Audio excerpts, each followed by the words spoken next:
बाद आइंदा 26 मई को तकरीबी हल्फबर्दारी होना तय हुआ है। लेकिन इससे अहम बात यह है कि कितनी बड़ी होगी मोदी की कैबिना, किसे मिलेगी जगह और किसके साथ लगेगी मायूसी। ताहम एक बात साफ है कि सबकी नजर रहेगी नरेंद्र मोदी कैबिना में मुस्लिम वज़रा पर।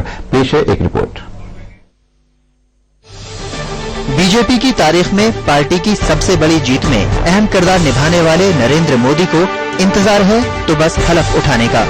इसके साथ ही शुरू हो जाएंगी अवाम की वो उम्मीदें जिनके नाम पर लोगों ने उन्हें वोट दी है। और बीजेपी अपने बलबूते पहली मर्तबा अक्सरियत हासिल करने में कामयाब हुई है। इंतखाबात के नताइज तो 16 मई को ही सामने आ गए थे, लेकिन हलफ लेने की तारीख तय हुई 26 मई। 10 दिनों के इंतजार की वजह सियासी है या मजहबी, ये तो काबीना की तश्कील के बाद ही पता चल सकेगा।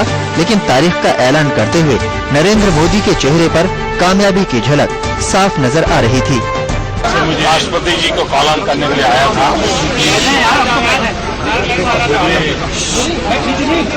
राष्ट्रपति जी ने विधिवत रूप से मुझे चिट्ठी दी है।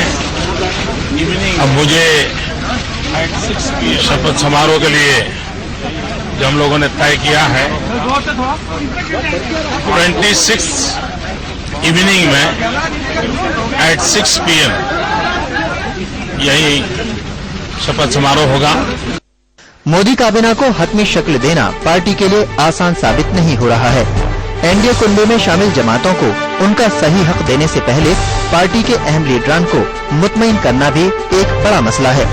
राजनाथ सिंह और नितिन गडकरी में किसे मिलेगी कैबिनेट में जगह और कौन होगा पार्टी सदर, ये तो तय होना है ही।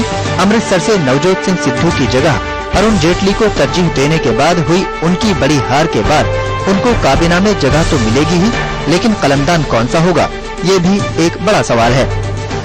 वहीं 15वीं लोकसभा के दौरान लोकसभा में हिज़्ब इख्तिलाफ की लीडर रही सुषमा स्वराज, मुरली मनोहर जोशी, वेंकैया नायडू, येदियुरप्पा, पूनम महाजन, रविशंकर प्रसाद, उमा भारती और स्मृति ईरानी जैसे अहम लीडरान में से मोदी किसको तरजीह देंगे और किसके हाथ मायूसी लगेगी, ये 26 मई को ही पता चल सकेगा।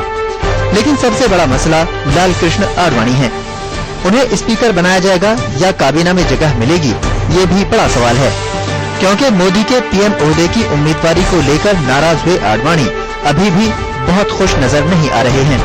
राष्ट्रीय अध्यक्ष और आज के इस कार्यक्रम के निर्वाचन अधिकारी ने इस सभागृह सेंट्रल हॉल का उल्लेख करते हुए कहा कि हमारे पार्टी द्वारा नामांकित पार्टी के प्रधानमंत्री पद के लिए उनका मैं प्रस्ताव करूं। मैं अभी यहां बैठे बैठे, वैसे अडवाणी जी, मैंने इनके नाम का प्रस्ताव करने के लिए नहीं कहा है, मैं निर्वाचन अधिकारी हूं, आपको प्रस्ताव करना है। हाँ, मुझे करना है, लेकिन क्योंकि पार्टी ने पहले ही निर्णय कर लिया है कि कौन हमारे इस सारे चुनाव अभियान के दौरान में जनता के सामने हम किनको अपना नेता बना करके भेजना चाहते हैं, इसीलिए मैं कोई प्रस्ताव करूंगा तो वही करूंगा जो पार्टी का निर्णय है। मोदी काबीना पे सबकी नजर इस बात पर भी टिकी है कि उसमें कितने मुसलमानों को जगह मिलेगी, क्योंकि कई रियासतों में इख्तिदार पर काबिज बीजेपी ने अपनी काबीना में मुस्लिम वुज़रा की फॉर्मेलिटी ही निभाई है। और इस बार तो पूरे एनडीए में मुसलमान के नाम पर सिर्फ एक ही चेहरा है, बिहार से एलजेपी के टिकट पर कामयाब हुए महबूब अली कैसर। हालांकि इसके अलावा पार्टी के राज्यसभा के एमपी मुख्तार अब्बास नकवी का नाम भी काबीना में तय माना जा रहा है। वहीं नज़मा हेपतुल्ला भी काफी सुर्खियों में है। लेकिन भागलपुर से हार का सामना करने वाले साबिक मरकजी वजीर शहनवाज हुसैन के नाम पर भी तजब्जुब बना हुआ है।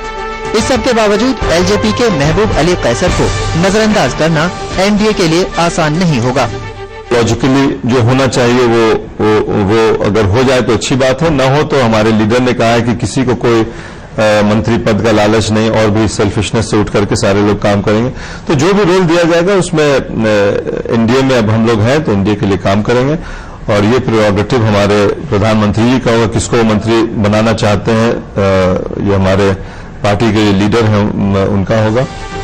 आखिरी तस्वीर तो 26 मई को ही सामने आएगी, लेकिन बीजेपी लीडरान की जानिब से वजारत के लिए कोशिशों का दौर जारी है, जबकि एनडीए कुनबे में से किसकी हिमायत बाहर से होगी और कौन होगा काबीना में शरीक, ये भी साफ होना बाकी है।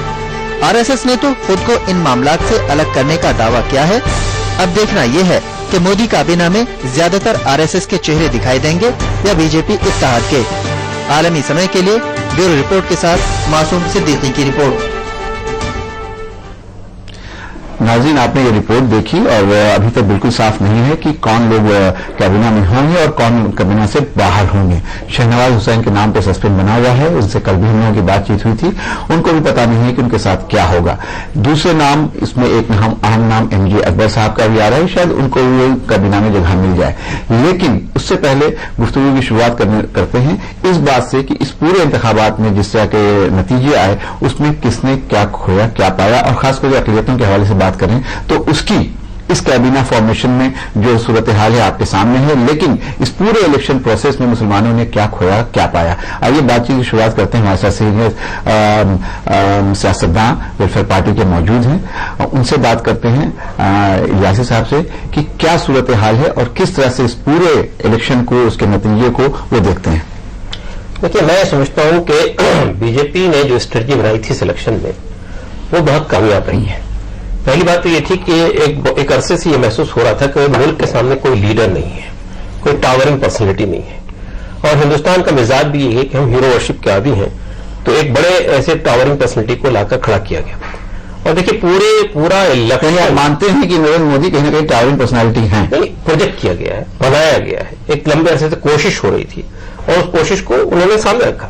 दूसरी बात है कि ये जो बात कही गई कि अब की बार मोदी सरकार, जाहिर बात है कि इसका मतलब साफ था कि वो न तो नजरियात पे लड़ रहे हैं, न वो पार्टी की उपलब्धियों पे लड़ रहे हैं, बल्कि एक आदमी को प्रोजेक्ट करके ला रहे हैं। एक बात तो ये थी। दूसरी बात ये, देखिए मेरा ख्याल ये कि इन्होंने सबसे ज्यादा टारगेट किया था कांग्रेस पार्टी को। रूलिंग पार्टी थी कांग्रेस पार्टी। कांग्रेस पार्टी में स्कैंडल्स हुए थे, ऐसा नहीं कि स्कैंडल एनडीए में नहीं हुए थे, लेकिन कांग्रेस पार्टी के अंदर स्कैंडल्स हो रहे थे। और अफसोस की बात यह कि कांग्रेस पार्टी इतनी डिफेंसिव हो गई थी कि उसने पहले ही हार मान ली थी, और यानी कांग्रेस पार्टी ने 10 साल में जो अचीवमेंट किए थे उनको भी बना नहीं सकी, उनको भी पेश नहीं कर सकी मुल्क के सामने। यानी RTI है, RTE है, नरेगा है, फूड सिक्योरिटी बिल है, ये आपका जल लोकपाल बिल है, ये तमाम चीजें कांग्रेस पार्टी की मैं समझता हूं अचीवमेंट्स है 10 साल के, लेकिन इनको वो पेश नहीं कर सकी। तीसरी बात यह कि कांग्रेस पार्टी का जो सेफ वोट बैंक था, यानी मुसलमान पिछले 5 साल से तो बहुत ज्यादा नाराज चल रहे थे। कई ऐसे इश्यूज थे जो बहुत मामूली से इश्यूज थे, अगर पार्टी चाहती तो ये हल कर देती थी। रंगाल मिश्रा कमीशन की रिपोर्ट सामने पड़ी हुई थी, कम्युनल वायलेंस बिल को जिस तरह टेबल किया वो हमारे सामने है। इसी तरह से ये जो बच्चों की गिरफ्तारी का जो मसला था, जिस तरह पार्टी ने रुख इख्तियार किया, जिस तरह हिंदुत्व टेरर को उन्होंने डील किया, ये सब चीजों से अच्छी एक बड़ी कमिटेड कॉन्स्टिट्यूंसी को कांग्रेस पार्टी ने खोया है। तीसरी बात मुझे ये कहनी है कि ये इलेक्शन जो लड़ा गया है, ये इलेक्शन हिंदुत्व के नाम पर नहीं लड़ा गया है। आप देखिए कहीं भी हिंदुत्व अगर मैनिफेस्टो में जिक्र भी है तो बहुत हल्के अंदाज में है। पूरा इलेक्शन 2 चीजों को बुनियाद पर रखा है, गुड गवर्नेंस और आपकी ये बात के डेवलपमेंट, विकास। अब ये और बात है कि विकास पर आप जितना बोलते रहे कि गुजरात में क्या विकास हुआ, उसके लोगों ने आंकड़े पेश किए, लेकिन पूरा मीडिया इनके साथ खड़ा हुआ था, पूरा कारपोरेट वर्ल्ड इनके साथ खड़ा हुआ था। नतीजा ये है, लेकिन कारपोरेट वर्ल्ड मीडिया की बात आप लोग करते हैं, अक्सर ये बात होती है जैसा कि लोग कहते हैं कि मीडिया साथ रहा, मीडिया को क्या लेना देना है। आज देखिए मोदी सरकार बन गई, या कारपोरेट को तो कुछ फायदा हो सकता है, मीडिया तो वही दिखाता है जो सामने दिखता है। एक बात हमेशा मीडिया के हवाले से लोग कहते हैं कि मीडिया ने प्रोजेक्ट किया। एक बात समझ लीजिए कि जिस तरह की सूरत हाल थी, अगर 430 सभा कर रहे हैं नरेंद्र मोदी, तो जाहिर सी बात है वो दिन भर में 4 बार दिखेंगे। कोई दूसरा लीडर किसी पार्टी का, किसी जमात का इतनी सभाएं नहीं कर रहा था, इतनी रैली नहीं कर रहा था। तो मीडिया की ना चाहते हुए, मैं बहुत वजाहत के साथ कह रहा हूं कि मीडिया के हमारे जो दोस्त हैं, लोगों की उन्होंने से ही बातचीत होती थी कि ना चाहते हुए भी आपको दिखाना है। अगर मोदी एक दिन में सीतामढ़ी में है और उसके 1 घंटे के बाद वो वाराणसी में है, फिर वहां से वो अगर फैजाबाद आ गए, तो आप क्या कीजिएगा? इससे मुझे इत्तेफाक है कि जिस तरह एग्रेसिव अंदाज में पूरी कैंपेन चलाई गई थी, मीडिया के सामने कोई ऑप्शन नहीं था। लेकिन खुद मीडिया पे जो फंडिंग जो खर्च किया गया है मीडिया में प्रोजेक्शन के लिए, एडवर्टाइजमेंट के लिए, और जो पेड न्यूज को जो आमद लग रहे हैं वो भी बेबुनियाद नहीं है। तो मैं ये कहना चाहता हूं कि जाहिर पूरी एग्रेसिव प्लानिंग थी, पूरी एग्रेसिव स्ट्रेटजी थी, उसको इन्होंने इस्तेमाल किया। अब एक बात और मुझे ये कहनी है इसमें कि मेरा मानना यह है कि ये जो इलेक्शन लड़ा गया है, इसके जो परिणाम सामने आए हैं उसमें ये जो बात कही गई थी कि पूरे मुल्क में मोदी वेव है, ये इलेक्शन के नतीजे से ऐसी बात नजर नहीं आती है। टोटल वोट का 31% वोट बीजेपी को मिला है, यानी 16। आपको आपने चलिए अपनी बात कही, लेकिन आपको ये याद दिलाया कि जमहूरियत में तौलते नहीं हैं, सपोर्ट को गिनते हैं। अब गिनती ये है कि 335 लोग उनके साथ हैं और अब तक की सबसे मजबूत सरकार उनके पास है। इलियासी साहब, बात करते हैं अजय साहब से। अजय साहब, आप ये बताइए, आपने सहाफी के तौर पे सारा कुछ देखा है, ये कह रहे हैं कि ये जो इलेक्शन लड़ा गया था वो डेवलपमेंट के प्लान पे लड़ा गया था। क्या आपको लगता है कि डेवलपमेंट ही एक मुद्दा था, या डेवलपमेंट के पीछे किसी तरह का एक अंडरटोन भी था जिसको उनके वोटर समझ पाए और दूसरे नहीं? नहीं, इसमें देखिए 2-3 चीजें बड़ी स्पष्ट तौर पे हैं। अगर हम पूरे चुनाव के परिदृश्य को देखें जिसकी चर्चा इन्होंने कह रहे थे, अगर opposition for the sake of opposition कहीं पूरे चुनाव में था ही नहीं। जी, कांग्रेस और जो दूसरी पार्टियां हैं उनकी अपनी तैयारियों में कमी थी। अब ये जो कह रहे हैं कि मीडिया पे इतना खर्च हुआ, लोकतंत्र है, दूसरी पार्टियों को भी खर्च करना चाहिए था, वो एक अलग डिबेट का विषय हो सकता है कि ये चुनाव खर्च ज्यादा होना चाहिए, नहीं होना चाहिए। लेकिन अभी तो कानून इजाजत देता है, उस कानून के तहत वो कैंपेन कर रहे थे। 2 चीजें बड़ी स्पष्ट थी इस चुनाव में, 2 अंडरटोन जो थे कि जनता कांग्रेस से बेजार थी, हद से ज्यादा नाराज थी और वो परिवर्तन देख रही थी। दिल्ली के विधानसभा चुनाव में जनता ने वो संदेश भी दिया था। तो आपको लगता है कि कांग्रेस इस संदेश को पहुंचने में नाकाम रही? बिल्कुल नाकामयाब रही, और यही कांग्रेस के फेल्योर की सबसे भी बड़ी वजह है। और मैं आपको बता दूं, आज भी कांग्रेस नहीं बदली है। आप देखिए कि जो उनकी मीटिंग होती है CWC में, जिसमें वो कहते हैं कि हम चर्चा करेंगे कि हमारे फेल्योर के क्या कारण रहे, एक तो total disconnect with the people. देखिए, मैं किसी व्यक्ति का नाम ना लूं, लेकिन कांग्रेस में ऐसी परिपाटी थी कि लोग अपनी बात गांव से, कस्बों से, गलियों से आकर दिल्ली में कह देते थे। अब जो माहौल है कि 12 जनपद में साफ ही नहीं जा सकते, आम आदमी की बात क्या है। 2 जो मुख्य कांग्रेस के कर्ता धर्ता है, माननीय सोनिया गांधी जी और राहुल गांधी जी, उन तक तो पहुंच दूर ही है। उनके जो सिपा सलाहकार है वो अभी बंद गैरेज में रहते हैं। तो आप ये जो total disconnect with the people, आप देखिए उत्तर प्रदेश से सारे के सारे मंत्री हार गए, एक मंत्री चुनाव जीत करके नहीं आया। तो आखिर जो ये मंत्री पद दिया गया था आपको उत्तर प्रदेश से, आप क्या कर रहे थे?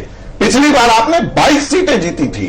तो ये जो एक अंदाज था कंफर्ट जोन में, यहां एसी कमरे में बैठ करके जनता से टोटल डिस्कनेक्ट होकर के चुनाव लड़ने का अंदाज, सरकार चलाने का अंदाज। अभी बात कर रहे थे कि कॉर्पोरेट का सपोर्ट। अरे भैया, कॉर्पोरेट क्या करेगा? आप कोई पॉलिसी डिसीजन नहीं ले रहे, आप सही या गलत पॉलिसी एनालिसिस की सिचुएशन थी। कॉर्पोरेट तो सांसें नहीं ले पा रहा है, आपके पास रोजगार नहीं है, आपके पास नीतियां नहीं है। एक पूंजीपति बाजार में आता है, अपनी पूंजी का रिस्क लेता है, बैंक से लोन आता है। बात समझ गया, फिर आपके पास वापस आएंगे। मैं जो एक बात कह रहा हूं, जो फेल्योर की इनकी मीटिंग हुई, आप मजाक देखिए, वो मीटिंग शुरू हुई और शुरू होने से पहले एक इमोशनल भाषण होता है और सोनिया गांधी और राहुल गांधी कहते हैं कि हम हार की जिम्मेवारी लेते हैं और हम रिजाइन कर देंगे। वहां से वो मीटिंग पूरी की पूरी तब्दील हो जाती है उनको मनाने में 2.5 घंटा कि आप रिजाइन मत कीजिए। और इसमें जो सबसे कमाल होता है कि जो दूसरे लोग हार के लिए जिम्मेवार थे वो बच जाते हैं, और फिर कहानी वही हो जाती है। अब किसी और का इस्तीफा मांगा ही नहीं जाता। अरे सिर्फ सोनिया और राहुल, ठीक है वो पार्टी के सदर थे, मुखिया थे, लेकिन और भी लोग, जिम्मेदारी ऊपर से नीचे तक बहुत लोगों की है, लेकिन किसी का रिजर्वेशन नहीं हुआ। और फिर एक कमेटी बना दी जाएगी, उस कमेटी ने अपनी रिपोर्ट देनी जो पिछली बार हुआ था, और फिर उस रिपोर्टिंग की समीक्षा सोनिया और राहुल करेंगे। तो इलियास मलिक साहब हमारे साथ हैं। इलियास मलिक साहब से जानना चाहते हैं, बहुत परेशान दिख रहे हैं कि ये जो सूरत हाल हुई है, खास करके आप लोग अक़लियत के हवाले से बात करते हैं, तो एक और बहुत अजीब सी बात हुई है। हिंदुस्तान की तारीख में पहली बार ऐसा हुआ है कि हिंदुस्तान का सबसे बड़ा सूबा उत्तर प्रदेश, जहां के बारे में अजय साहब बोल रहे थे कि वहां के इतने वजीर थे सबके सब हार गए, वहीं एक चीज और हुई है कि उस पूरे इलाके से, पूरे उत्तर प्रदेश से एक भी अक़लियत का बंदा इलेक्शन जीत के नहीं आया। कैसे देखते हैं आप? नहीं, ये तो जो आप कह रहे हैं ये हकीकत है, और जो बीजेपी को इतनी बड़ी कामयाबी हुई है इसकी भी कोई एक वजह नहीं है। इसमें आप लोगों की कितनी नाकामयाबी है? नहीं, नाकामयाबी देखिए ऐसा है कि हम लोगों की नाकामयाबी की बात नहीं है, ये असल में इसको, इस जीत को आप कम्युनिटीज से न जोड़िए। इस वक्त इसलिए कि अब आपसे सीधा एक सवाल मेरा है कि क्या आज भी हम लोग अपनी खुद एहतसाबी से बचते रहेंगे? नहीं, बिल्कुल नहीं। क्या आपको ये नहीं लगता है कि ये अपील, ये फतवे, ये सारी चीजें हमारे खिलाफ मैं नहीं? ये बात आपसे खुद कहना चाह रहा था कि ये जो अपीलें और ये जो बयानात जारी किए गए उसके फायदे नहीं हुए बल्कि उसके नुकसानात हुए हैं। और मैं ये समझता हूं कि बिल्कुल इसका तमाम मुस्लिम लीडरान और तंजीमों को मुहासबा करना चाहिए, जिस तरह अभी पार्टीज की बात हो रही थी, क्योंकि इस इलेक्शन ने कहीं ना कहीं सियासी पार्टीज को और मुस्लिम तंजीमों और लीडरान को भी इस पर इस वक्त आमादा किया है कि वो गौर करें और वो मुहासबा करें कि गलतियां कहां हुई हैं, क्योंकि गलतियां और चूक सबसे हुई है, ये आप समझ लीजिए, क्योंकि बगैर गलती के इतने हार नहीं होते। और जहां तक आप बात कर रहे हैं फतवे का और जहां तक आप बात कर रहे हैं अपीलों का, असल में सिर्फ अखबारों में अपीलों से कोई काम नहीं होता। जब इस चीज ने एक चीज और साबित कर दी कि वो जो पार्टी और वो जो लीडरान हैं उनकी पकड़ अब ग्राउंड पर उतनी मजबूत नहीं रह गई जितनी होनी चाहिए। मुझे तो इस पर एतराज है कि उनकी कोई पकड़ रही थी। हाँ, यही वजह है कि ये हार हुई। अगर पकड़ होती तो ये हालत नहीं होती। इस मुगालते में पूरे कौम को रखा इन्होंने कि उनकी बड़ी पकड़ है और सियासी जमातों ने इन लोगों को उसी तरह से इस्तेमाल किया कि भाई इनकी पकड़ है, इनको अगर अपने साथ जोड़ लेते हैं चाहे जो भी हो तो मुसलमानों का या दूसरी बिरादरी का वोट मिल जाएगा। लेकिन ये भी ये जो मिथ था वो भी इस बार बहुत अच्छा हुआ। मैं समझता हूँ माहिर इक्तिसादियात हैं और इनकी एक अलग सोच, एक अलग नजरिया है। कैसे देखते हैं आप पूरे इस वाकये को? जो और हमारे जो को पैनलिस्ट हैं उन लोगों ने जो बात कही वो ठीक कही, इससे कोई बहुत ज्यादा मेरा कोई डिसएग्रीमेंट नहीं है। लेकिन मैं इसको बिल्कुल एक दूसरी तरह से देखने की कोशिश कर रहा हूं। मैं ये देख रहा हूं, पहली बात तो यह है कि इतना हाय तौबा मचाना कि साहब हम तो लुट गए, हम तो मर गए, हमारा तो बिल्कुल वजूद अब खत्म होने जा रहा है। मेरी समझ से ये अप्रोच जो है ये कुछ बड़ी नहीं, बहुत मायूसी नहीं होगी। ये इस तरह की चीज नहीं। देखिए, हिंदुस्तान एक जमहूरी मुल्क और जमहूरियत में आप बिल्कुल इस बात का दावा नहीं कर सकते या इस बात को आप एश्योर नहीं कर सकते कि कोई एक पर्टिकुलर पार्टी जो है वो सिर्फ हमेशा वही हुकूमत करती रहेगी। जमहूरियत है, आज ये पार्टी आएगी, कल वो पार्टी आएगी और हमें उनके सबके साथ रहना। एक पार्टी आई है, उस पार्टी मुनीर साहब को यहाँ पर रोकना पड़ेगा, वक्त हो गया ब्रेक का। ब्रेक पे से लौटेंगे तो मुनीर साहब के पास चलेंगे और ये बहुत वजाहत के साथ कह रहे हैं जमहूरी निजाम में कोई एक पार्टी ही हमेशा हुकूमत करती है, ये कोई जरूरी नहीं है। एक नई पार्टी आई है, उसका खैर मकदम करना चाहिए और ये एक जमहूरी प्रोसेस है। इसी बात पे वापस लौटेंगे, ब्रेक के बाद लेते हैं एक ब्रेक।